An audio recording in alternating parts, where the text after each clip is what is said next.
The Recover Tactical 2020 brace, a very interesting stabilizer for your Glock platforms that I think is interesting. It's pretty cool, but there's some pros and cons that I really want to talk about today. And I'm also going to cover the idea of this being relevant in the California market. But before I do so, I really want to say thank you to the sponsor of this channel, Franklin Armory. They've been a huge supporter of the channel for a long time now, and I'm so thankful to have their support.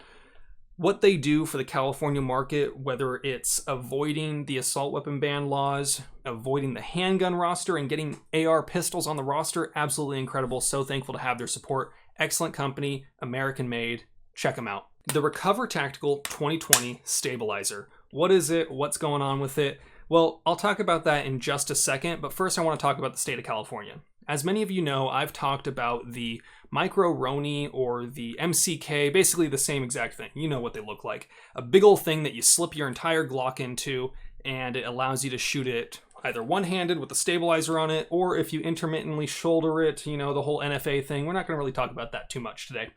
But I think those are very questionably legal. But the Recover Tactical, in my mind, avoids a lot of those issues when it comes to the assault weapon ban laws. Now, keep in mind, I'm not a lawyer.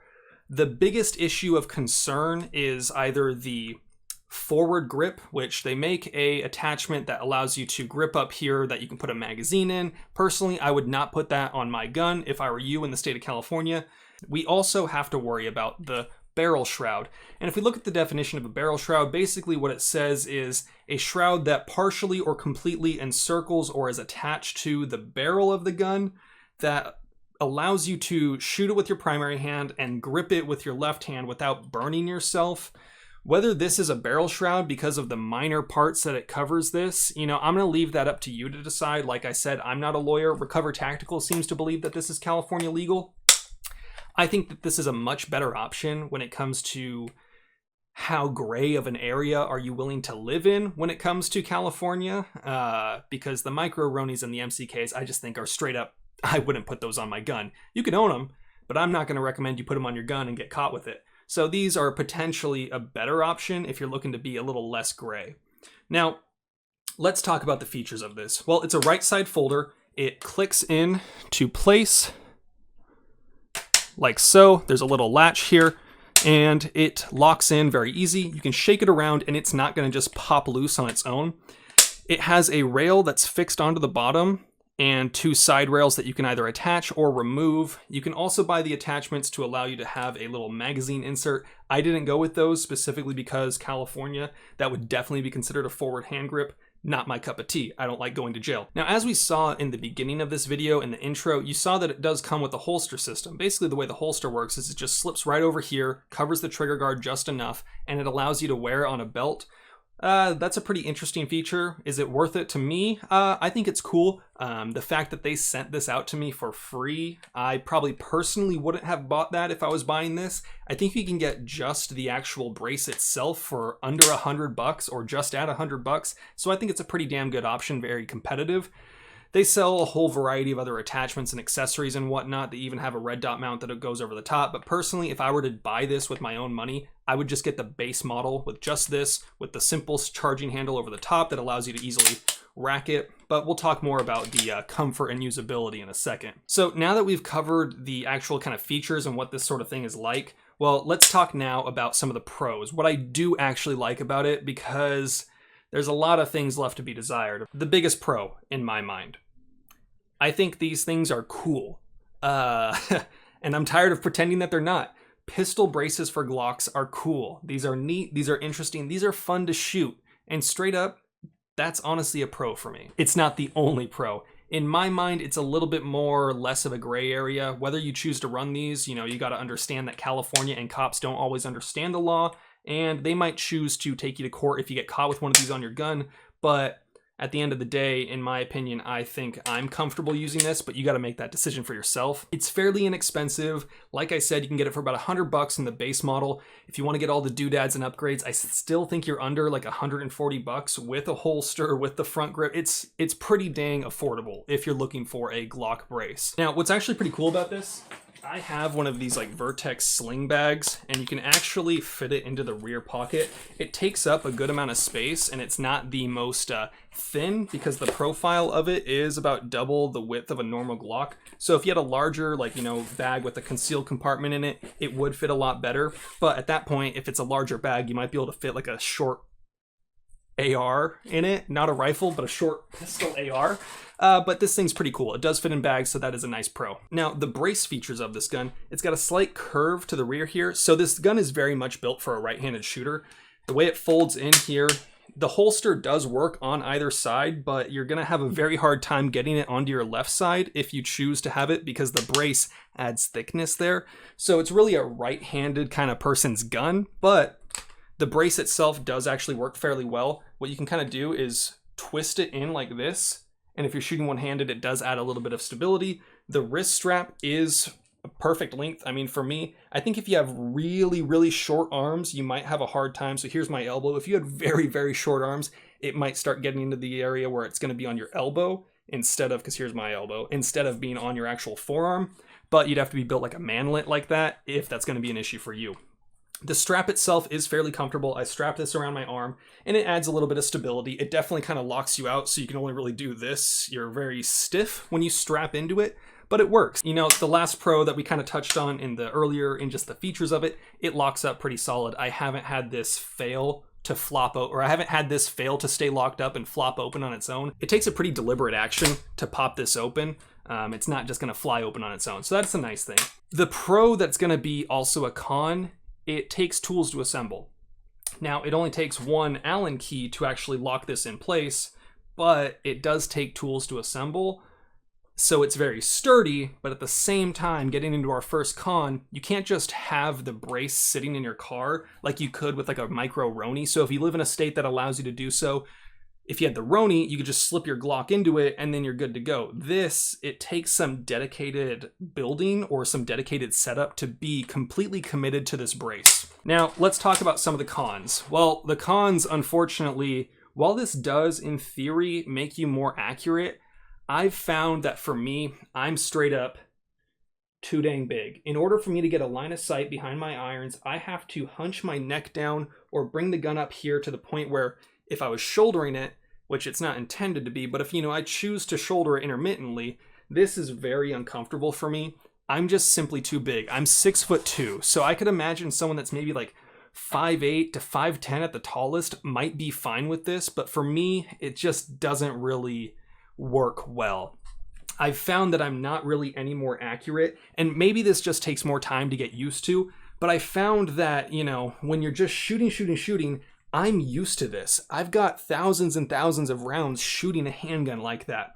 I've got a lot of time put through rifles. This is kind of neither at the same time. It's, I think if I got really a lot of time behind this, I could get used to it. But personally right now, I'm just not. Also, when I was shooting, when I go to do a reload, so we'll set up a demo reload here. So I got my mag just sitting right here. So when I go to a reload, I felt like I was cramped in here because I'm coming from here. And, you know, normally when I'm reloading, I would be a little bit more out here. I bring the gun up and then I'm there.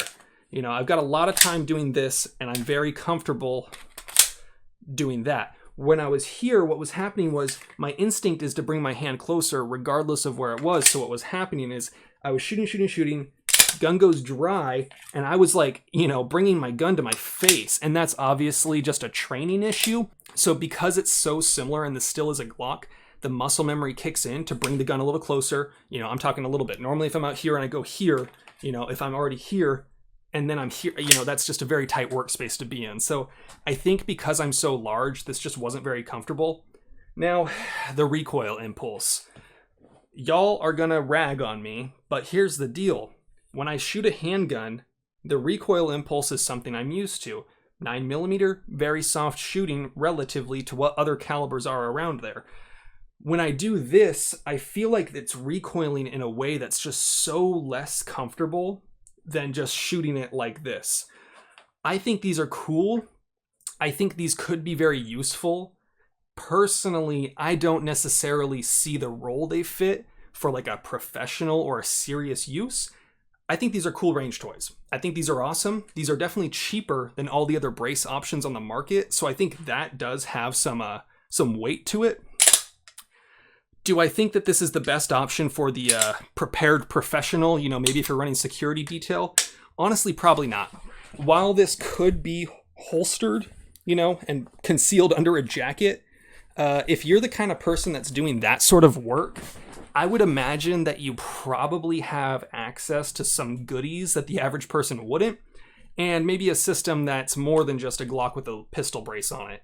But maybe that's just me. Maybe I don't know shit about squats. So you tell me, if you are a serious professional security guard, or you know, you are Gecko 45 and this appeals to you, feel free to let me know. Please, if this is your sort of thing, I want to know why. I'm not saying don't buy this at all. I just want to know who would get serious use out of this, because for the range toy and the coolness aspect of it, yeah, 100%. I see it. I understand it. This is cool. For the serious professional end user, I don't know if I necessarily see the point. On the topic of me not really jiving with this, I need to talk about something. If I shoot and I want to pop open, so let's say I'm shooting, and then I want to pop this open. This was a common occurrence.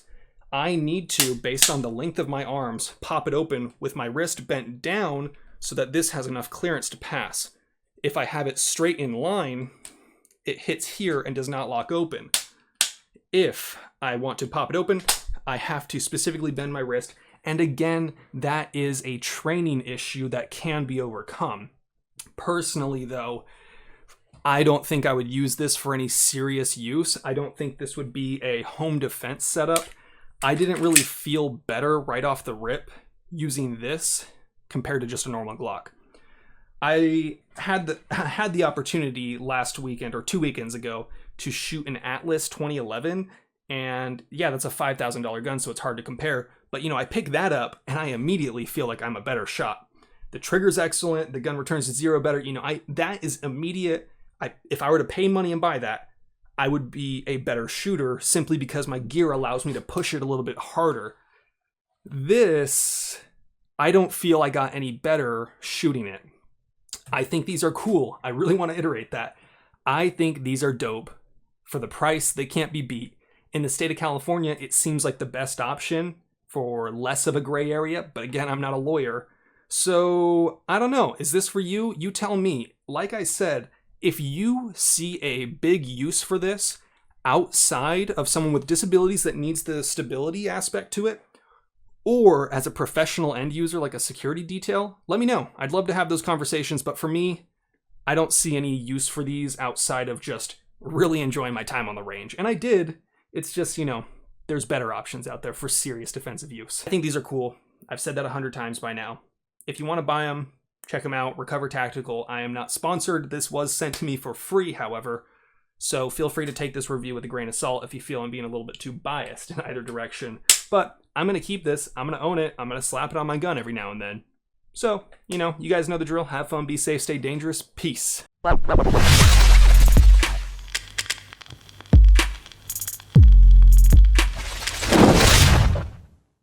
Reno May.